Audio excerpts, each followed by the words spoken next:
All right, good morning, everyone. Aloha again. It's my pleasure to be moderating today's Policy Forum panel session, which is going to look at lessons learned from recent satellite servicing missions. As General Burt hinted at this morning, we are seeing satellite servicing, which I'll broadly define as the ability to reposition, refuel, repair, assemble, manufacture, and extend the life of satellites. You know, that's been some things that we've been talking about for years, and in some cases decades, and it's finally coming. You know, over the last couple of decades, we've seen several government missions to demonstrate technologies or accomplish specific tasks, such as repairing the Hubble Space Telescope. And in the last few years, we've started to see a surge in commercial companies that are looking to develop these capabilities and turn them into businesses. Within just the last year, we've started to see the first of the commercial demonstrations and operational missions for satellite servicing, which is pretty exciting for the community, right? Because, you know, if we can now treat satellites like cars and be able to change the tires and give them more fuel, change the oil, that could open up a whole new world of how we look at space and how we conduct space operations. But at the same time, it raises some questions about how our existing space situation awareness, space domain awareness capabilities will be able to support these activities and provide monitoring, verification for external parties, including governments, neighbors, insurers, and other actors in the system. So with me today to discuss this topic is a great panel of experts who are all deeply involved in trying to resolve these questions and conduct these missions themselves. So you're out of order from how I have written down here. So let me start with, on the far end, Lieutenant Colonel Alfred Maynard. He's the commander of the 20th Space Control Squadron at Eglin. Is that still an Air Force base or is it now Space Force? Still Air Force Base. Still Air Force Base, okay. Which is part of, and Eglin is obviously a key sensor that's part of the U.S. military space surveillance network for tracking and monitoring space activities. We also have next to him Joe Anderson. He's the Vice President of Operations and Business Development at SpaceLogistics, a division north of Grumman, which has recently completed 2 commercial satellite servicing missions, which we'll hear more about in a minute or so.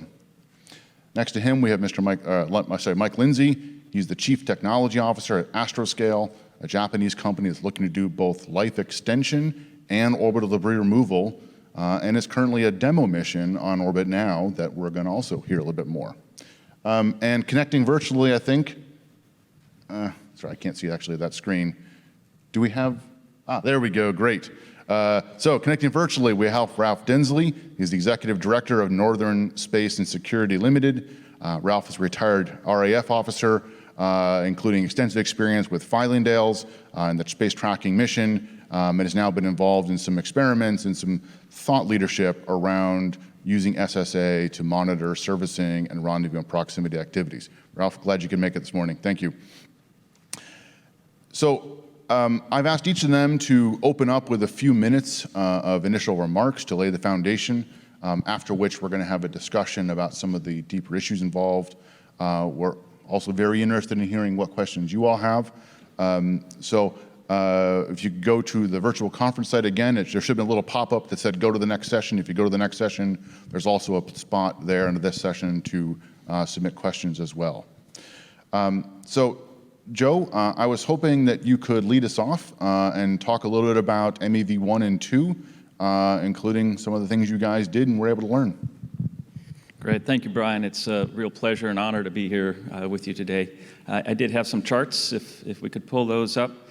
So SpaceLogistics is a wholly owned subsidiary of Northrop Grumman. In the last year and a half, we have really, someone called it our Kitty Hawk moment, if you will, for the satellite servicing industry. We have successfully performed 2 docking missions, and you can see a couple of those pictures here with our mission extension vehicle.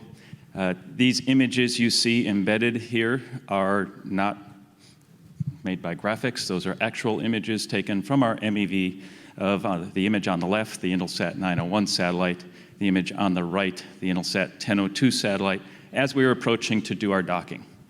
And I'll have some more images, some more video of that coming up in a moment. But great successes in both cases. We're currently docked to those satellites, providing life extension. Our contracts for those are 5-year life extensions. At the end of those services, we will undock and move on to our next customers. Next slide, please.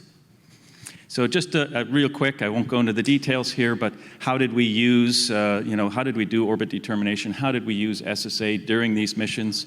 The key here for us as we did our rendezvous and setting norms of behavior and expectations, we start with a passively safe rendezvous proximity operations maneuvers.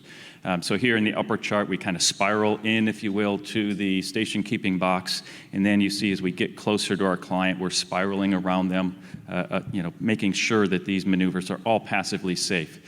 For our orbit determination and navigation, we start with the typical transponder ranging when we're at further distances, including ground optical observations. And then as we get closer, we begin using our onboard relative navigation, which is based on a number of RPO sensors and imagers that we have. We did, of course, coordinate our activities with the CSPOC. We evaluated for conjunctions as we're drifting along the geobelt and actually as we're operational within the client's station keeping box. So we look there for any possible conjunctions, close approaches with other RSOs. As we're doing this rendezvous and approach, we make sure that there are no other space objects nearby for any confusion to be happening as we do this mission. And then we did share some of our data. We know that there's a lot of interest in how do we make observations of is this a cooperative rendezvous and docking or not. And so there have been a number of folks out here, and many of you in the audience today. I think there are a couple presentations that have been observing these rendezvous. One of those was a Phantom Echoes team at AFRL and actually Five Eyes community there. And I believe there'll be some discussions on that later today or tomorrow. Next slide, please. So the MEV actually has 11 different sensors and imagers that are used for that rendezvous proximity operations, relative navigation. We chose to go across 3 different phenomenologies using visible, infrared, and LiDAR for these, using narrow field of view for the long distance navigation and moving into a wide field of view for the very close final approach and docking. So here again are 3 images from those rendezvous and dockings. Are we watching 2 other shows?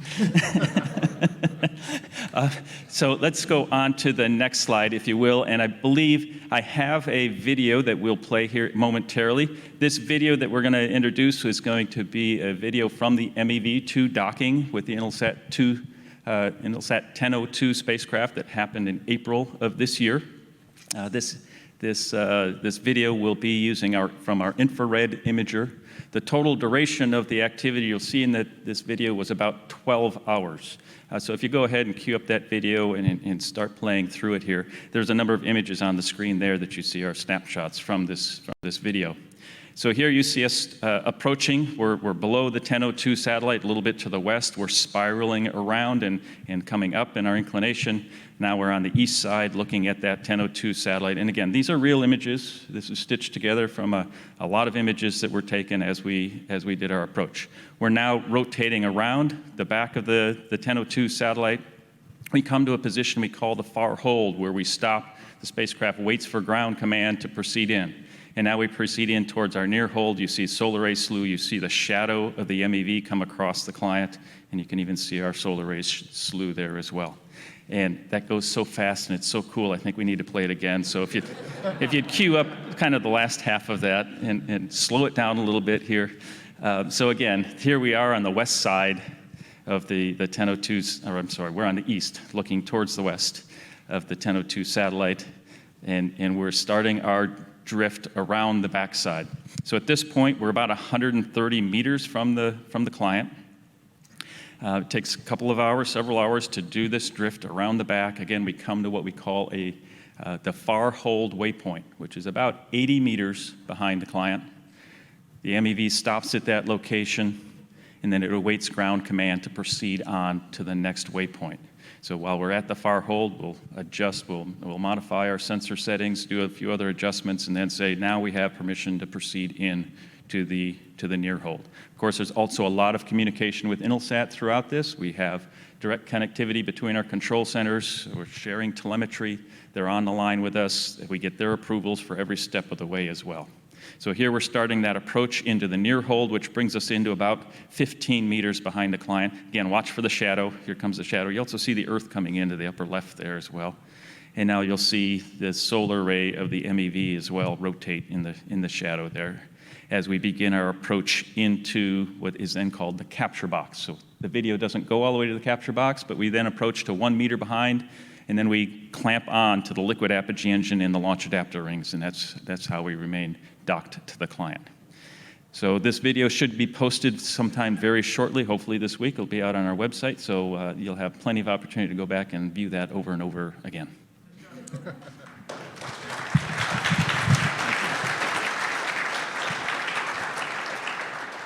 I do have one more slide. If we could go to it real quickly, I want to bring your attention to a paper that we're also publishing that is very related to this. So it's coming out here at the conference by Matt Pyrick, so please look up this paper. It's about the performance of these imagers. Here is one of the images out of that. It's showing the 1002 and a few other objects in the background that are not stars. So these RPO sensors can be used for other needs and uses as well. So thank you all. Oh, that's great. So a couple of comments. One, remember that took 12 hours, that whole sequence, right? So this stuff happens in reality a lot slower than in the Space Force TV show or other cartoons you see, right? Where it's sort of zipping on in. Two. I would add from that far hold into docking is about 2.5 hours itself, just that. Gotcha. It's very slow. Also note that he used the term client and not target chaser. That's also an important, well, we'll get to that in a minute as well. And also for our friends who, Department of Commerce, this is why there's a whole challenge over non-Earth imaging restrictions, right? Because of what they can see and what they can do. All right, thank you for that, Joe. Mike, I want to turn to you now and give you a chance to talk about some of your recent activities in Astroscale. Great, thank you very much, Brian, and thank you to the AMOS conference. It's a real pleasure to be here. I do have a few slides to go over. I want to start by introducing the company of Astroscale, in case those of you might not be familiar. So we can go to the next slide. Astroscale is the first and only company dedicated to on-orbit servicing across all orbits, from LEO up to GEO. And the first bullet point there is life extension. This is actually similar to a service that Joe was just talking about. This is docking with a client in GEO and extending the life of that client, providing station keeping, any sort of maneuvers or orbital transfers. In orbit, in situ SSA or inspection. This is the capability to fly around the client, provide in situ data on the state of that client, position, rotation state, surface properties. We're actually developing a mission right now for JAXA to fly around and inspect a derelict upper stage in LEO that's scheduled for launch in 2023. Orbit transfers, I kind of say we get that one for free. When we're developing the technologies to dock with the client and provide these services, we can, of course, transfer the orbit of that client. And then active debris removal and end of life. Both of these services are removing a client from low Earth orbit. And the difference between active debris removal and end of life is the preparation of the client. So if the client object prepares ahead of time before launch with either optical fiducials or something like a docking plate or docking fixture, this helps with the coordination of the end-of-life services. It gives us a known quantity that we can approach, and we know we're compatible with that interface, so we can provide a service at a lower price point. Whereas active debris removal, maybe the client wasn't prepared, so we have to look at other solutions for capture that are perhaps a little more flexible. Next slide, please. A bit more about the company. We've raised $191 million in capital so far. This slide is out of date every time I present it. It says over 180 employees. We're now over 200 employees globally in our 5 offices in Japan, UK, US, Israel, and Singapore. Great team, great mission. Everyone's very passionate about our mission, which is the safe and secure, sustainable development of space for the benefit of future generations. Next slide. So what I want to talk about mostly today is our ELSA-D mission. Just real quickly about the acronym. It stands for End of Life Services by Astroscale, and the -D stands for demonstration. So this is the first debris removal demonstration mission end to end. This was launched in March 2021, and you can see in this picture on the right here, this is in a separated configuration where the servicer and the client are 2 free-flying objects in this picture. They were launched as a joint stack, and the mission entails separating the client from the servicer multiple times and demonstrating our rendezvous technologies and docking. The client has a ferromagnetic docking plate on it, so this represents that preparation for end-of-life services. And the servicer has an extendable magnetic capture device that is compatible with that to provide the docking interface. And on August 25th, we demonstrated the first successful capture. We released the client, and then we redocked the servicer to the client. I'd like to talk a little bit more about the ConOps, but we have a video that does a better job explaining that. So if we could perhaps transition to the video. And if there's sound on that, go ahead and mute it, please. Yeah, so I can talk over it. I love music, but all right. So this is the joint configuration. You can see the servicer and the client combined here, and this is the demonstration where we release the client. In this first demonstration, the client is controlling its attitude. It's a stable attitude. So this represents more of a cooperative docking scenario. We have telemetry from both the client and the servicer, but there's no communication between the servicer and the client. This demonstration is the next phase where the client will be put into a tumble, and the servicer will be using its onboard sensors to determine the tumble rate of the client, ascertain where the docking plate is using the optical fiducials on board, and then we'll execute a maneuver to match the tumble rates of the client, which will effectively zero all the relative velocity and rotational components for a safe docking activity there. And then this next phase that will be shown is what we do here is effectively kind of lose the client. We separate the client and the servicer by a few hundred meters, and then we demonstrate the act of entering a safety ellipse orbit and locating the client again with our onboard sensors, and then doing the docking activity one more time. In this configuration, the client will be stable attitude as well. Then at the end of life, ELSA-D will perform a deorbit burn, and the 2 will passively re-enter the atmosphere after the mission. All right, we can exit the video. So again, that mission is in orbit right now. We did our first demonstration August 25th. You can see the completed stamp there on the phase 3A. And we have the upcoming phases will be carried over the next several months. So yeah, thank you. And I look forward to discussing how SSA plays into this mission. Great, thank you. So now.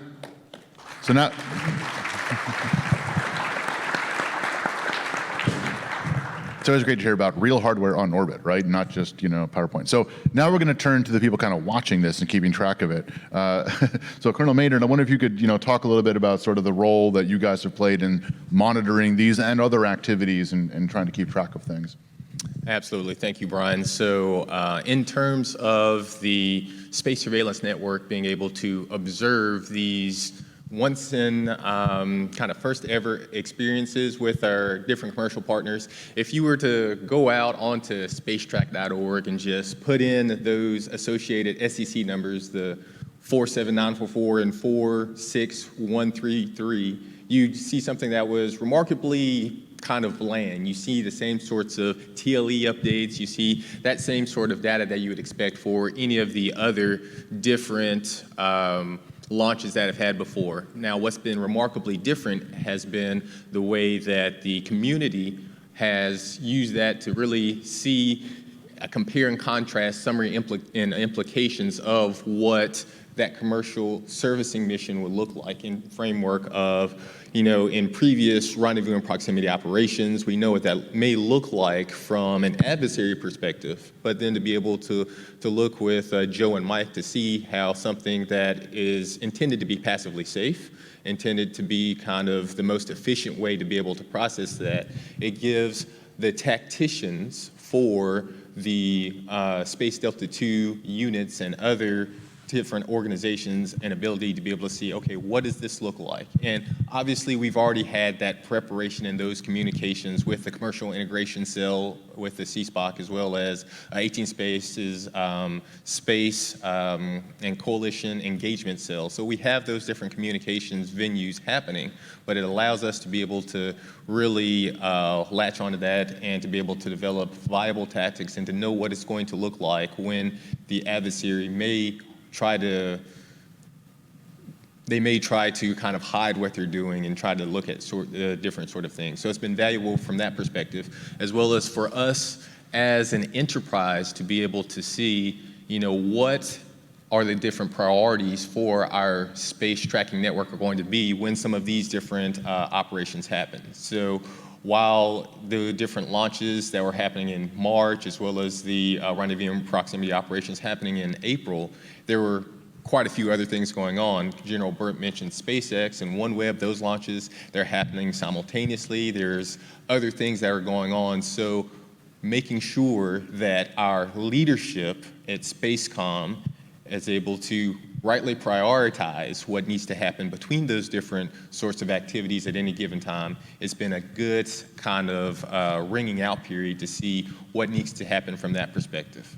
And really finally, from the military perspective in terms of really getting after what these different things look like, it gives us the ability to sit down with our commercial partners afterwards and say, what went right, what went wrong, how could we better use commercial data or our military data that's validated and verified through these space surveillance network sensors to be able to see how we could have better supported your operations or have your team support us in terms of that conjunction assessment mission and making sure that we don't have any of those collisions in space, as well as really thinking beyond stage one and what that's going to look like for some of our partners and some of our adversaries and how they might use that data. So it's been great to be able to work with both of the different kind of agencies looking forward to that and to really be able to see how we can continue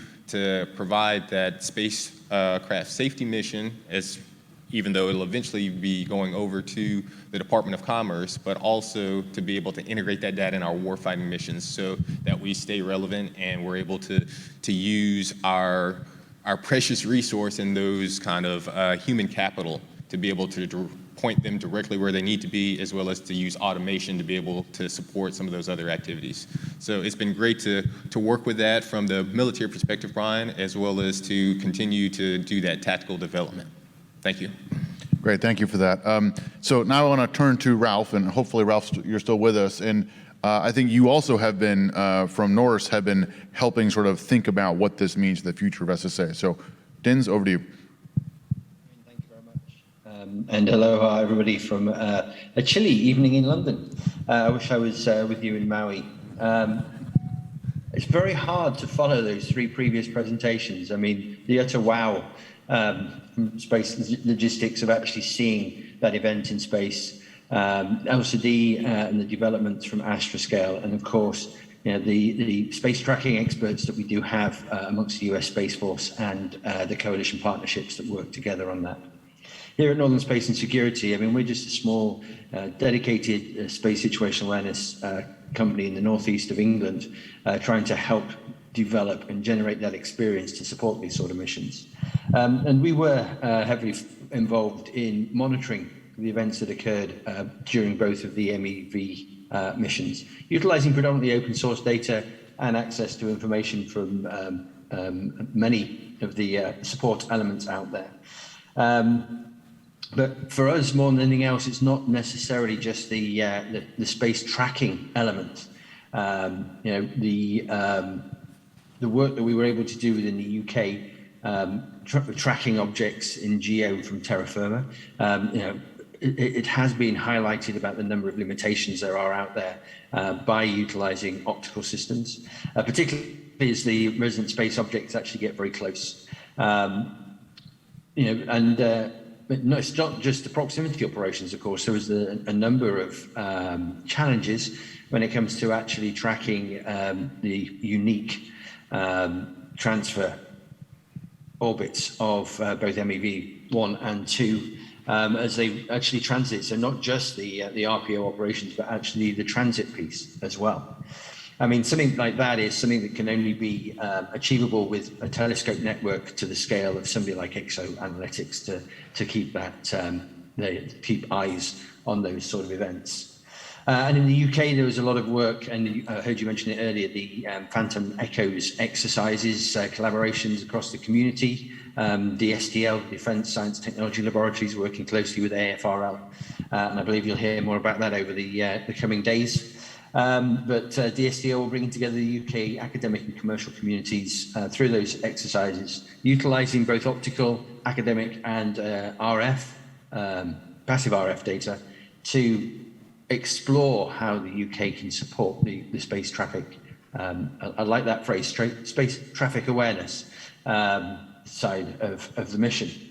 But I want to focus on something completely and potentially left field of this and actually bring it a bit closer to Earth for a while. So we've been working on a side project with our colleagues at Northumbria University on a lovely little project known as the Space Law Games. And the aim of the Space Law Games is quite simply a technology gap analysis, a review of space events and tracking and space situational awareness capabilities simply through the lens of space law.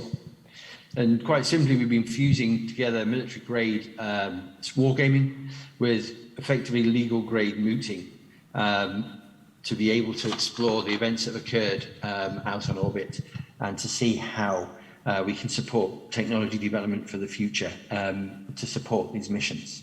So through a number of workshops, and one of which we held virtually last year at AMOS, we've explored the events around a fictitious mission extension profile, a successfully completed one, as we've seen in the live events, but utilizing the experiences we've learned from observing those live events.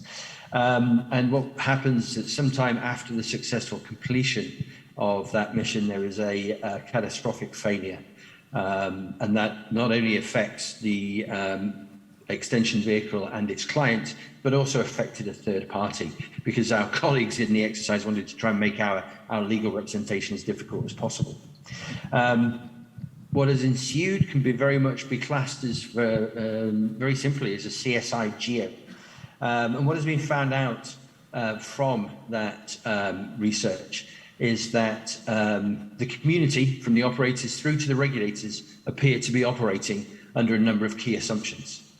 And these key assumptions really have led effectively to, in some instances, a lack of tested procedure. And that's across, I'm talking about the SSA community as such. These assumptions that someone will provide the data, the assumption that the data is available, that they can support these missions. And the assumption is always there that everything will fall into place, rather than having actual systems in place ready to identify early interactions.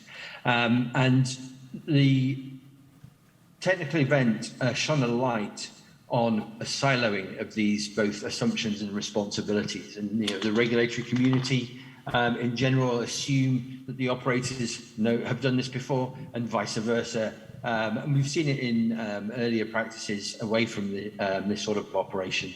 And the assumption that certain things can be carried out at one orbital regime and so therefore naturally can be done at others. And I know they need to be tested, but the question is, can these assumptions, are these assumptions dangerous in some instances? The research has highlighted more than anything else that there is an issue of proving causation. That issue is going to be very tricky. What we found was there wasn't a lack of law, but more than anything else, there's a lack of evidence. So it's that step beforehand, that step before the events, that step before the operations that really provides the question mark, the need for more research. What we found is that we need to be able to show within the legal parameters that there was causation of damage, and it's not clear that we actually have existing technology to do that, and hence the significance of utilizing the legal lens to support the technology gap analysis. Proving fault was dependent on evidence as well. And so rather than a lack of law, again, there is, what we're finding is there is a lack of evidence. And twinned with all this, we're not really sure of what good looks like in the first place because of these assumptions. After more than 60 years of satellite operations, we still only have some understanding of the processes and procedures that are in place, and that everything again is being developed in silos. And so there needs to be more collaboration across the community. It has been happening in the past decade, but it probably needs to happen that little bit faster. There are great organizations out there, such as Confers, which I know, Brian, you're heavily involved in, that are actually driving the identification of the standards. And it's through the standardization rather than the law or the regulation where we'll find out what actually good really looks like. Once we've identified what good looks like, then we can identify who fault it was, if there is fault within the events that may or may not occur on orbit. But again, we need to show the causation, so we need to know that damage is caused, and do we have the technology in place to do that with missions that we regulate and license at the moment. We need to be able to show a standard that is acceptable to a court, because that ultimately is where things are going to be decided. So what we've been discussing and developing in many ways is almost a police procedure. One could probably call it a space accident investigation procedure. And it still needs a lot of work. But what the CSI GEO has been developing into is our next stage to look at the low Earth orbit. And coming to a court near you in the future, and I've completely forgot to include my slides on this, but coming to a court near you in the future is what we're going to be running is effectively a CSI LEO. And again, we can almost enter that with a lot of assumptions. A lot of things will be published over the next 12 months in this, and I look forward to engaging with the community on the next stage of our project in the next 12 to 18 months as well. In the meantime, I'd like to hand back to you, Brian, and open to any questions. Great, thank you, Ralph. And I, for one, am glad that we are exercising the really bad accidents and things going wrong rather than seeing that happen in reality. That's actually good to exercise that before we get to it. So reminder, if anyone has any questions, please submit them to the platform. I'm going to get started. Joe and Mike, following up on some of the things that Ralph touched on with the regulators, the insurers, that sort of thing. What kind of questions have you guys gotten from the licensing agencies, from the insurers, from your customers about these activities? And how easy or difficult were they to answer given our current level of SSA capabilities and what you could give? So I don't know, Joe, if you want to go first. So the kind of questions we got from our regulators and insurers and customers, that's a pretty broad question. but certainly as we went through the process of licensing our MEVs, it is a purely commercial service. It is 100% funded by Northrop Grumman, so it is truly commercial. So it is licensed and it is insured. Our licensing process started with an interagency review, which identified that this is a lot different than anything that's been licensed before, and there was a lot of turmoil about how do we license this actually. In the end, it was decided that, we're most closely associated with geocomsats. We're operating in the geo. We're usually attached to a geocomsat, usually in that one location for quite a period of time. So the FCC has become our oversight agency from an outer space treaty perspective. But we also have these imagers on board, and you just saw many of those pictures. And there were really, there's rules there about imaging the Earth. And yeah, you could see the Earth in the background, pretty low resolution. But there are real concerns about imaging other things in space. And so actually new rules had to be made about that. So there were a lot of questions about how do these imagers work? When will you be using them? With the FCC, they're responsible for debris. So there's the standard end-of-life disposal debris issues that we had to address, but we also addressed what safety measures are we taking during our rendezvous, proximity, and docking operations. Some of those I highlighted there for you, right? The maneuvers that are passively safe and other things leading right up to ESD protection and other things. So when you make that first contact, things won't die. So we went through all of those sorts of things with our regulators, but of course also with our customers, because our customers have the same concern. You're going to be touching me. How do I make sure that this is going to work? And I have to say a short story. In 2010, I was actually working at Intelsat, and the first service providers came to us and said, "We want to go refuel your satellite. We're going to dock with you and change these things." And I said, "You're going to do what to my satellite?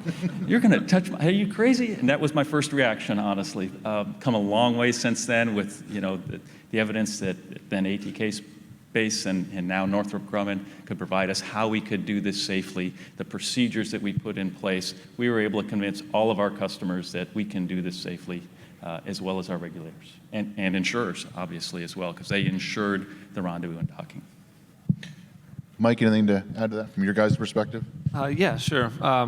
Joe did a great job of describing the challenges of licensing a pretty novel mission architecture and commercial service. The first time this is presented to a regulator or insurer is usually met with a little hesitation. Usually when one satellite becomes two different objects, that's usually a very bad thing. But in our case, that's our demonstration. So yeah, a lot of questions about ensuring the safety of the space environment throughout our mission operations. And I think one of the big things that was focused on was the collision avoidance procedures that we enforced during our demonstration mission. When our servicer and client are separate, we now have two objects, so how are those screened? The hard body radius on each, when we're doing the tumbling capture activity, how does that look to the SSA community, and how do we make sure we're transparent about those operations and communicating with operators? And that coordination was also very key, both from our standpoint, space safety and other operators, but also regulators wanted to see that as well, that we're coordinating, we're sharing our plans with other operators in the vicinity. ELSA-D was launched into about 550 kilometer altitude orbit, which, as you know, is pretty busy up there right now. So we had some really great discussions with operators, and being able to build off that relationship and come up with best practices was something that regulators appreciated. And I think you guys had to deal with regulators both in the US and the UK, correct? Because you had some spectrum from the US, but also your main regulator was the UK. So was your experience anything different from your experience working with the UK, or is it still similar? You had to create a whole new kind of a process and work with them to do that? Yeah, that's a great question, but it was quite similar, being that our particular mission was new to both administrations, both governments. Yeah, the questions were actually quite similar, so we had to demonstrate the same level of safety to both. So, Colonel Maynard and Ralph, both you guys work different organizations trying to monitor some of these activities. That has always been a bit challenging. Do you think our ability to monitor and sort of observe these has gotten better? And what are some of the challenges and gaps you think we still need to address? So I guess I'll turn to you first. Well, and I would say that as our partnerships have improved, our ability to be able to monitor these sorts of events have gotten better. And just because we have the communications with the hard body radius, the RCS values that I can pass to my operators so they can know in advance what they expect to see in the space domain, what kind of observations that they can expect to get back, and what is kind of that profile. Now, in absence of that sort of coordination, I would say that we're similar. We're in a similar place than we were 20 to 30 years ago in terms of, hey, there's an object. It's surprising to us. It's surprising to the network. What can we do to rapidly characterize a new event like that, as well as to work with our intel community to determine the intent of those sorts of things? Because once again, the National Space Defense Center needs to be able to rapidly respond to a space object. There's no longer the assumption that it's going to be going up there for a benign purpose or an experiment, that they have to really be able to rapidly understand what's going on with the domain so they can take decisive action to protect the U.S. and coalition capabilities in the space domain. But with that continual partnership with the commercial and civil communities, as well as leveraging new tactics that the SN, the Space Domain Awareness Community, is working on in terms of search-based operations, and including that we can make sure that we can find things versus just assuming that we know where everything is, in terms of leveraging some of the specific tactics with our different sites, such as linear frequency modulation and other tactics that are coming online with the new space fence sensor.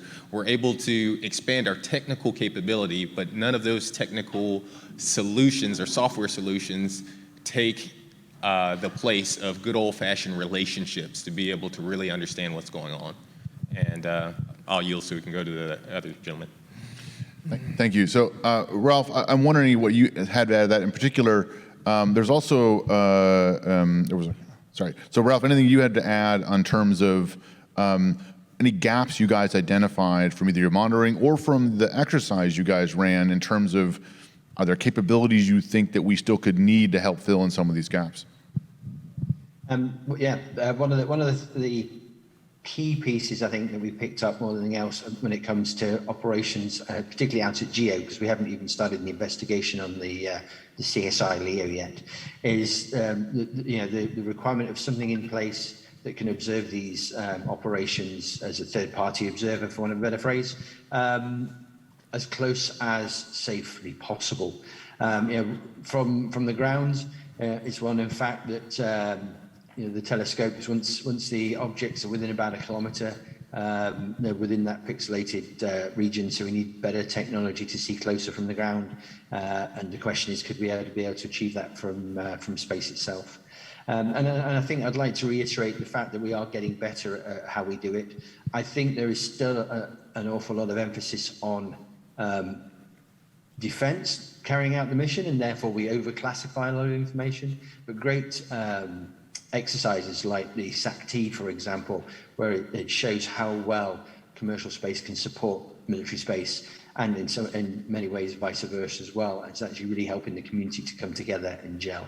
And of course, one of the significant things is, your country spends an awful lot of money on SSA and subsequently SDA, but a lot of it, that information they can't share because of the classifications, and it's beholden on the global community to start investing more. And I would say, if anything, to invest more in sustainability capabilities to support the civil mission and their more open data repositories and data information, and therefore we can react and support a lot quicker.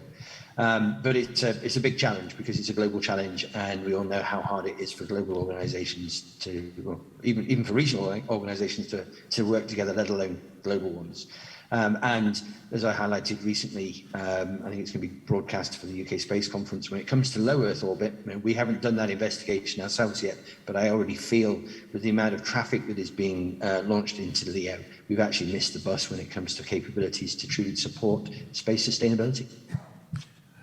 I think that's a great point. You know, if the U.S. military, which has some of the best SSA capabilities in the world, is struggling to be able to monitor and sort of verify these things, I can only imagine all the other countries that may have an interest in knowing what's going on are probably having similar. Ralph, quick follow-up from an audience question here. Can you describe how you set up the war game that you ran, and in particular, how did you approximate the data availability and quality? Did you use real-world SSA data, or were you creating SIM data, something along those lines? The tabletop exercise that was the war games itself was developed to be as close to real events as possible, to be able to walk through slowly the actual occurrence. And the idea was to then, it was from the discussions of the war games that our law student then started picking out the pinpointing the areas that they would need the evidence to support a legal proceedings. So the whole initial aim of the first game itself was to go from that walking through the scenario to the development of a moot court. Unfortunately, because of COVID, they've been a bit slow getting the moot court organised, but that event should be occurring either at the end of this year or early next year, and it will be hopefully a hybrid event, so it's live online and people can join face to face as well. But it was through the development of the scenario and the workshops around the scenario that we actually highlighted that it's not the court that's the key bit, but it's the evidence gathering in the middle that is the problem. And working closely with companies like Exoanalytic Solutions, we understood that the fact that there are limitations to how much data can be obtained even by commercial entities at this time. And so with a lot of technical work from our team, we were able to pick up where those gaps occur and obviously support the needs of the law student. Great, thank you. For Joe and Mike, there's a question here. Did you guys use any ground sensor data to support either of your operations to date, or was it all data derived from spacecraft sensors? Sure, I'll go first.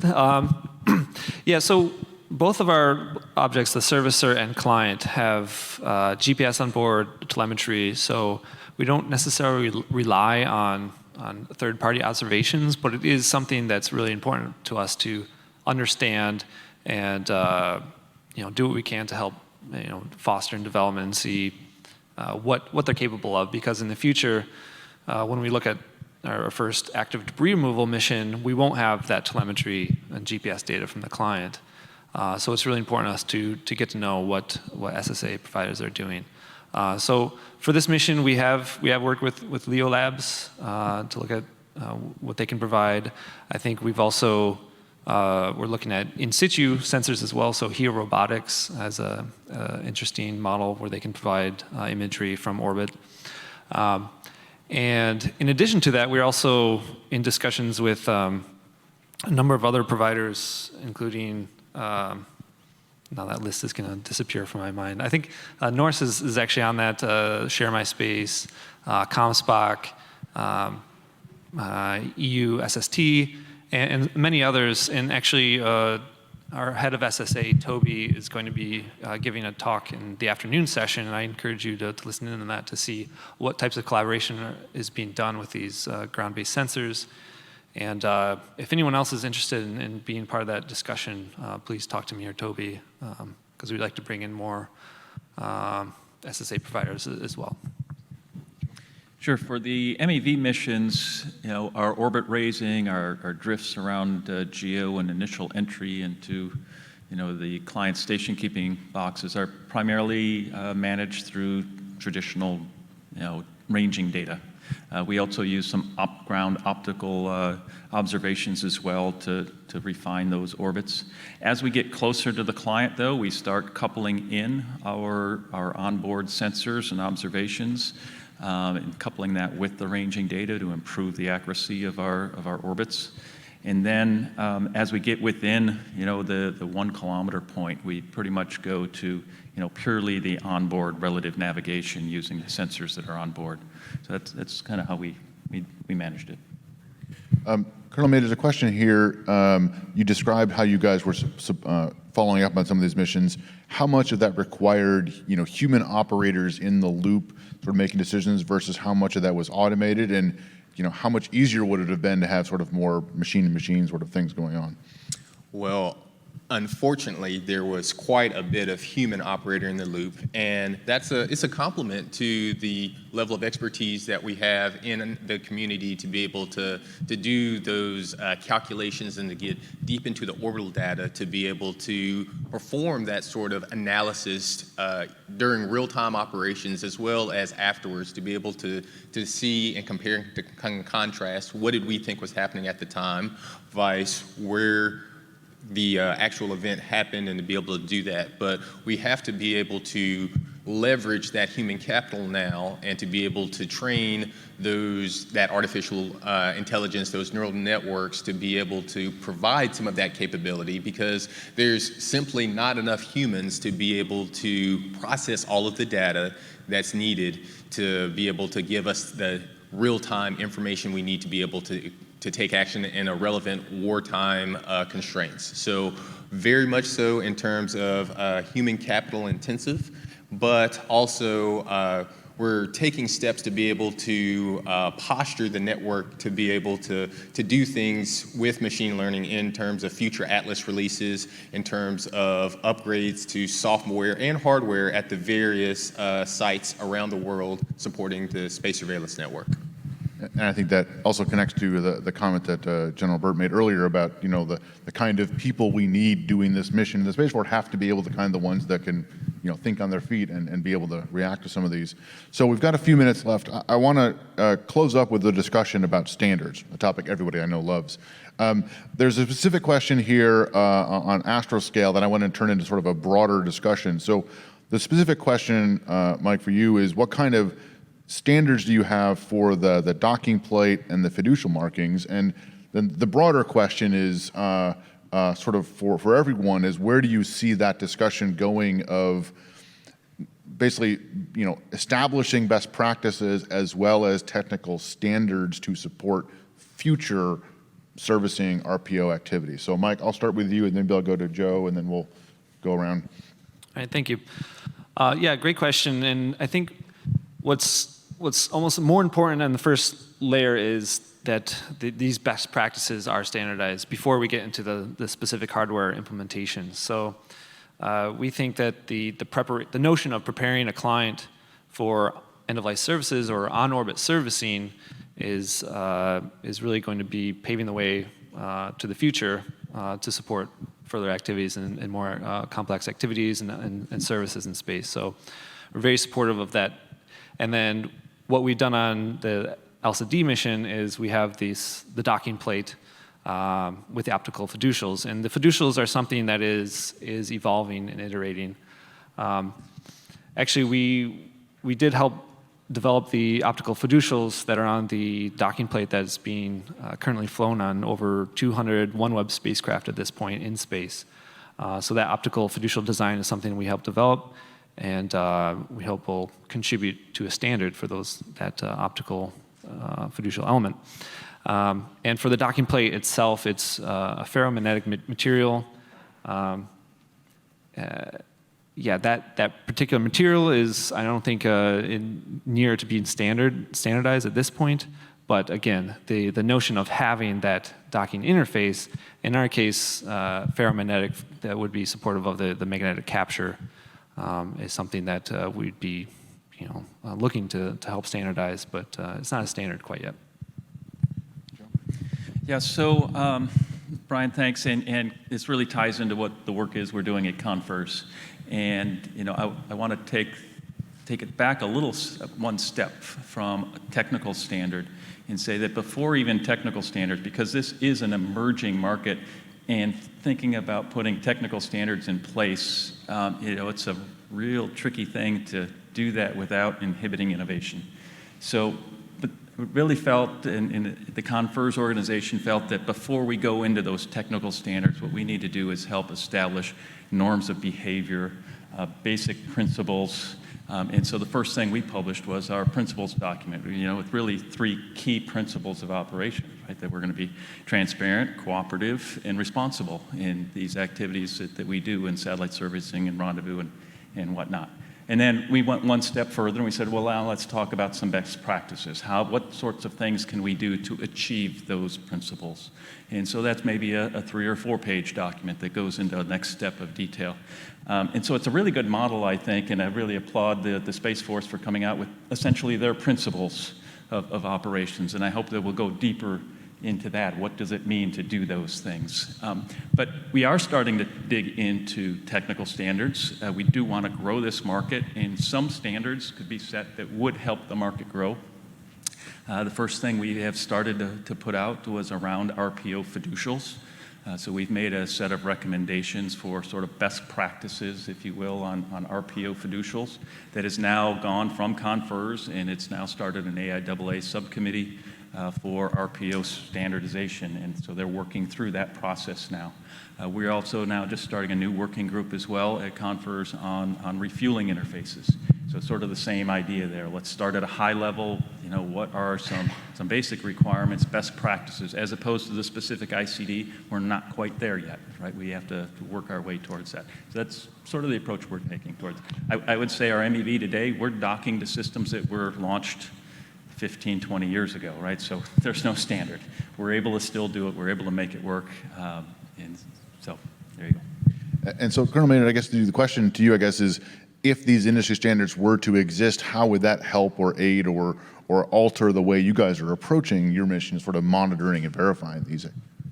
Well, in terms of having these standards, it would make things much simpler for us in terms of identifying friend or foe, identifying the intent of what a satellite operator, owner-operator is intending to do with that payload, as well as helping us interface with our commercial partners as well as other governments to be able to articulate what that intent means and what that could mean for the safety of your mission as well as for other missions that could be affected if there is a orbital collision or if there's some other unfortunate incident in space. And I'll also comment just that because standards seem like they may limit innovation to a certain extent, but that doesn't always have to be the case. When you have a set of standards that everyone agrees on the utility of those standards and they're willing to show firsthand this is what it's beneficial to the entire world community, it becomes much more palatable to be able to include that into your satellite design. Just like you don't have a lot of folks complaining when they're designing aircraft about identifying friend or foe communications with air traffic control, as well as lights that are able to blink and be able to see those different things. Once the spacefaring community sees the advantages of this to all players, they'll be more willing to use their valuable treasure to be able to include these sorts of capabilities in there so everyone can identify. And that goes across the whole spectrum. It's not just an aircraft analogy. You can look at that with the internet and internet protocol standards from that perspective. You can look at that from highway traffic safety. So there's definitely a precedent for the space community to look back on to see how we can move forward in baking in some of these standards and best practices that Joe and Mike mentioned to ensure that 20 years from now, we're doing space operations more effectively from both the commercial, civil, and military perspectives. Great, thank you. So Din's going to give you the last word, and I think your slice of this is sort of how this might impact some of the legal questions you guys identified in your war game. Well, I mean, the legal side of things that we really identified is the fact that the law is in place, but it needs the evidential support to be able to be applied, I suppose, is one way of putting it. But actually, in some ways, I might finish on a question myself, and that is, how can we police and ensure best practice when not all the global space players are on the same score sheet? No, I think that's sort of a challenge we're all going to have to be grappling with as we go forward. So with that, thank you all for participating. Please join me in thanking my panelists for this morning.